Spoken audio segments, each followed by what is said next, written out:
I just saw Pearl, the prequel to the slasher X, which came out earlier this year. Now, X is my favorite horror so far this year, but how did I like Pearl? Well, let me tell you. Please, Lord, make me the biggest star the world has ever known. The film follows a young Pearl in 1918 at the farm we originally see in X. She lives with her mother and ill father while her husband is fighting in World War I. Pearl has dreams of becoming a star, but her mother does her best to keep Pearl from reaching those dreams. But as the film goes on, Pearl begins to unravel and her murderous tendencies begin to breach the surface. The tone of Pearl is very different from X. Whereas X paid homage to the 70s and 80s slashers, Pearl pays homage to Technicolor 1940s and 50s cinema.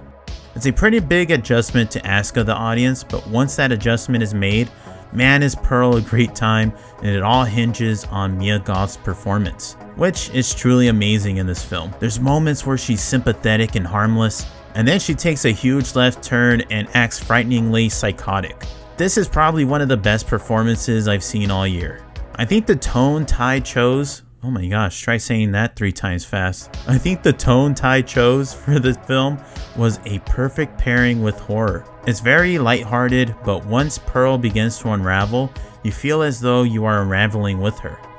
It's very Lynchian. They do a great job of making you sympathize with Pearl, which is a hard thing to do, especially when you know what she is capable of after seeing X. Ty's really showing that he's grown as a director, and although Pearl is a prequel, it could really stand on its own without the subtext of X. And once the horror starts playing out, you see that it's clear that Pearl can't control her tendencies when she feels that her dreams of becoming a star is threatened. It's very well done, with one moment in particular that caught me off guard, but was so beautifully shot. As far as negatives, I thought there was a lack of tension. It's very predictable and it does take away from the experience. I also wanted more of Pearl and the mother's relationship explored. It just didn't feel like it went full circle. Everything just comes out in a particular scene, but it would have worked better if it was explored in more doses. Overall, I really enjoyed Pearl, and this X trilogy is really shaping up to be a great one, and I can't wait to see what's next. Pearl gets a 3.75 out of 5. Well, alright, what did you think of Pearl? Make sure to let me know in the comments down below. Thank you so much for watching, and take care.